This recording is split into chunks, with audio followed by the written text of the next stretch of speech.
Good morning. आज सकाळी सकाळी आवरून आम्ही चक्कर मारायला आलो होतो पोल्ट्रीला, पप्पा, भैया आणि मी. आणि आपली लागवड जी आहे ती बऱ्यापैकी झाली आहे. पुढचं काल रोटा मारून घेतलेला आहे आपण. आणि आता इकडचं बाजूचं पण थोडंसं आवरायचं बाकी आहे.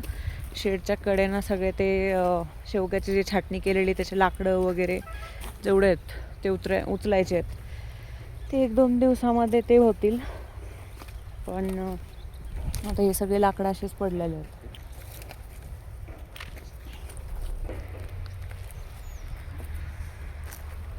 आता बऱ्यापैकी जेवढी शेवग्याची छाटणी झालेली होती, शेवगा उगवून पण आलेला आहे. 1 मिनिट दाखवते तुम्हाला.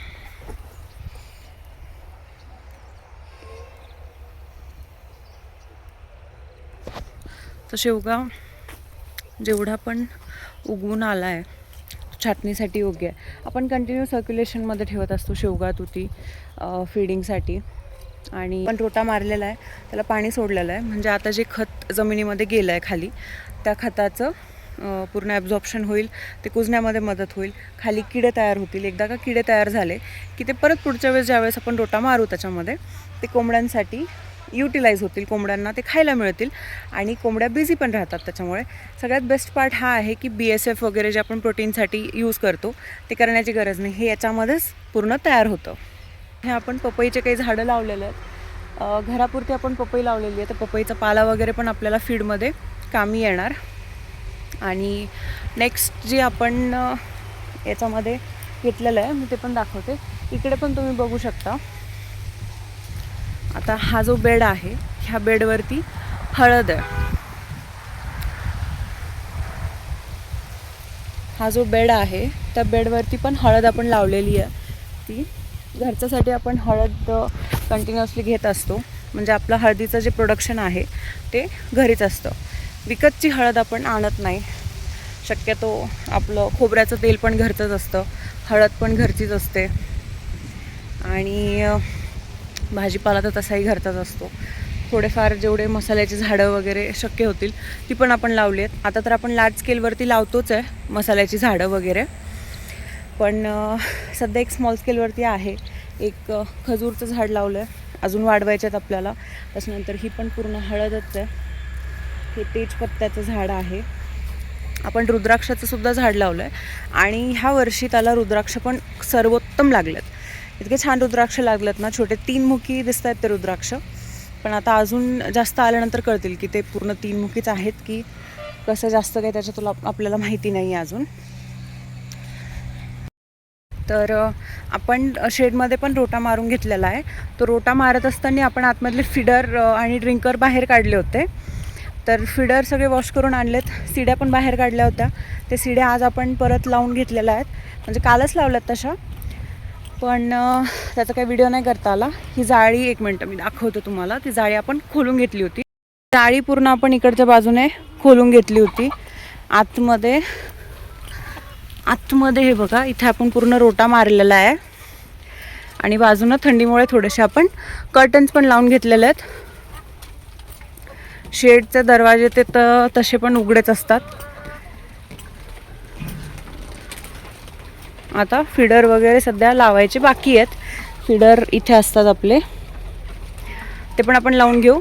आणि पक्षी शक्यतो सगळा बाहेरच असतो. जेवढा आपण शेड म्हणजे त्यांना लक्झरियस करून देऊ ना, तेवढा पक्षी शेडच्या आतमध्ये असतो. पण जेवढं त्यांना शेड आणि बाहेरचं वातावरण एकसारखं असेल ना, तेवढा पक्षी बाहेर हसत खेळत चप्पळ राहतो. त्यामुळे शेडमध्ये तुम्ही जास्त इन्व्हेस्टमेंट केली ना की तुम्हाला शेडच्या आतमध्ये पक्षी जास्त राहिला की क्लिनिंग चार्जेस म्हणा किंवा फीडिंग चार्जेस म्हणा हे सहज वाढतात. सो शक्यतो शेड जे आहे ते लो कॉस्टच ठेवायचं. लो कॉस्ट म्हणण्यापेक्षा त्यांच्या नॅचरल हॅबिटॅटची जुळेल असं. आता ते फिडर आणणं सुरू आहेत तिकडचे. हेच शेड बाजूने फक्त ताडपत्री लावून घेतली आहे थंडीमुळे. तसं थंडी अजून एवढी पण काही सुरू झालेली नाही आहे, but still as a precaution म्हणून आपण लावून घेतलं आहे ते. आणि दुसरी गोष्ट म्हणजे शेवग्याला आणि तुतीला आपण पाणी पण सोडतो आहे. जसं सकाळी मी म्हणलं, रोटावेटर मारल्यानंतर आपण त्याला पाणी सोडतो खत कुजावं म्हणून.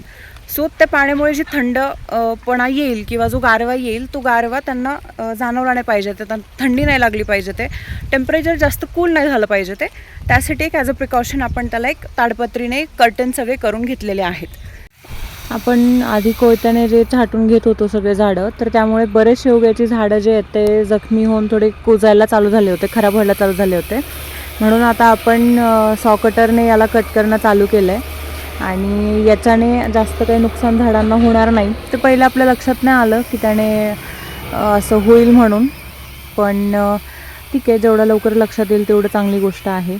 इथून पुढे आपण आता सॉकटरनेच यूज करू, कारण कोयत्याने काय होतं आहे, जखमा जास्त होत आहेत झाडाला, कारण एका तुकड्यामध्ये ते पडत नाही, एका वारामध्ये ते पडत नाही. त्याच्यामुळे आपण त्याला आता सॉकटरच यूज करू. आणि तोडल्या सगळ्या कोंबड्या, मग शेवगा असो किंवा तुती असो, अशा भिडतात ना त्याच्यावरती, त्या पाल्यावरती, प्रचंड आवडतो त्यांना.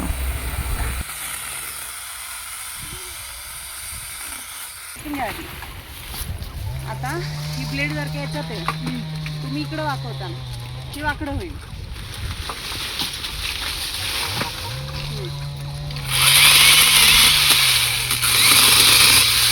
आणि कापताना पण नाही ना, फांदी तिकडच्या बाजूला तिचा तोल असणार. आता ही फांदी जर पलीकडून वाकलेली आहे तर हे अलीकडून कापायचं, ही फांदी जर अलीकडे वाकलेली आहे तर मग वरून कापायचं.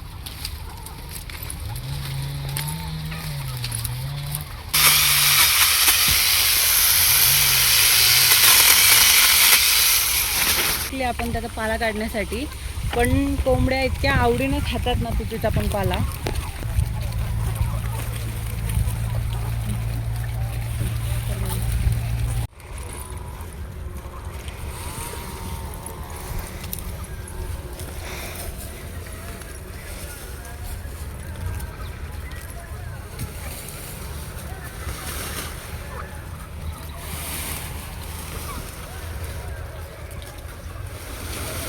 आणि मम्माने थोड्याफार तिला शेंगा मिळाल्यात, तर त्या शेंगा काढल्यात तिने. अधूनमधून जे झाडं आपण असे ठेवतो ना, आता याला पण फुलं लागलेत वरती, त्याला पण शेंगा येतील. ते कोंबड्यांना बसायलाही काम येतं. खालच्या फांद्या जशा घेतो आपण, बसण्यापुरतं तेवढं राहू देतो.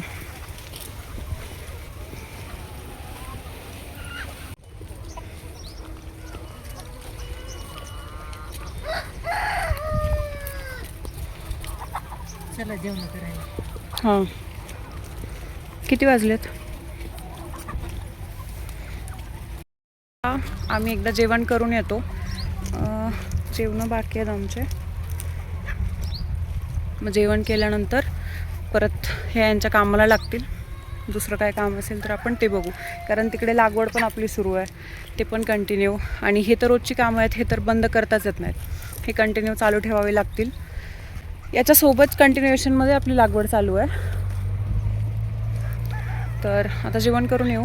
पाला तोपर्यंत मावशी काढतील, मग उरलेला परत मग प्राजक्ता वगैरे ते काढतील. तोपर्यंत तिकडे लागवडीकडचं पण बघून येता येईल, कारण मग मला संभाजीनगरला जावं लागलं. एक छोटं काम आलं होतं आणि संभाजीनगरला जवळपास मी 12च्या दरम्यान काहीतरी गेले. संध्याकाळ 4-4:30 तर झालेच असतील, 4:30-5च्या दरम्यान काहीतरी मग मी वापस आली असेल. अर्जंट काम निघालेलं, काहीतरी अपॉइंटमेंट घेतली होती बाबाने, मग त्याच्यासाठी जाऊन आलो आम्ही. थोडासा नाश्ता वगैरे पण केला, जे मला खाल्ल्या नाही गेलं म्हणून मग बाबाने ते संपवलं.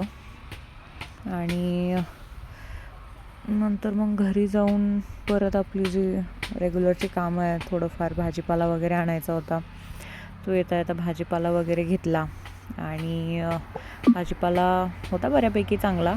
तसं ऑलमोस्ट भाजीपाला आपला घरीच असतो. वांगे झाले, टमाटे झालं, मिरची झाली, ती घरीच असते. पण एखाद्या वेळेस जर का आपल्याकडून तेवढं नाही प्रोडक्शन झालं आणि अर्जंट कधी कोणी येणार असेल किंवा काही, तर मग त्यावेळेस आपण असं बाहेरून आणत असतो भाजीपाला. आणि शक्यतो अशा भाज्या ज्याच्यामध्ये जास्त केमिकल्स वगैरे नाही यूज केल्या जाणार, अशा भाज्या आपण प्रेफर करतो बाहेरून घेणं. पालेभाज्या वगैरे ज्या आहेत त्या आता आपण स्वतःच लावतो आहे, आपण बऱ्यापैकी प्रेफर करतो आहे आता घरचंच. पण 1-2 गोष्टी असतात ज्या बाहेरून आणाव्या लागतात, त्या पण हळूहळू इन हाऊस प्रोडक्शन घेऊ आपण. बाकी संभाजीनगरवरून वापस आले आणि मग काय परत आपलं तेच बाकी होतं असाइनमेंट कंप्लीट केली. तशी आता एडिट करते तर आता तर माझी असाइनमेंट सबमिट झाली आहे, पण हा व्हिडिओ जो आहे तो थोडा आधीचा आहे. त्यावेळेस माझी असाइनमेंट कंप्लीट करणं बाकी होती. असाइनमेंट मी आता सबमिट केली आहे आणि भैया बसलेला होता बाजूला, त्याचं वेबसिरीज बघणं सुरू होती. आणि रॅम्बो जो की माझी कॅट आहे, म्हणजे मेल आहे तो, आणि त्याला मध्ये मध्ये चालू होतं. त्याचं असं असतं की तू मला अटेन्शन दे फक्त. त्याचं कायम असं असतं की रूमच्या बाहेर पण जर गेले ना कधी तो इतका जोरजोरात दरवाजा वाजवेल ते बाहेर येण्यासाठी, मग परत मी आतमध्ये आले तर मग आत येण्यासाठी. मग ते कंटिन्युअसली त्याचं फक्त असं असतं की तू मला बघ, मला अटेन्शन दे. कारण दिवसभर बाहेर असते मी. आणि पर्शियन जे आहेत ते खूप जास्त अफेक्शनेट असतात. हा पर्शियन क्रॉस आहे थोडा, पण इतका अफेक्शनेट आहे ना की याला कॉन्स्टंटली असं सोबतच पाहिजे असतं. काही पण असेल, कुठेही असू दे, मागे मागे घेऊन जा, फक्त मला सोबत ठेव बस. खूपच गोड आहे.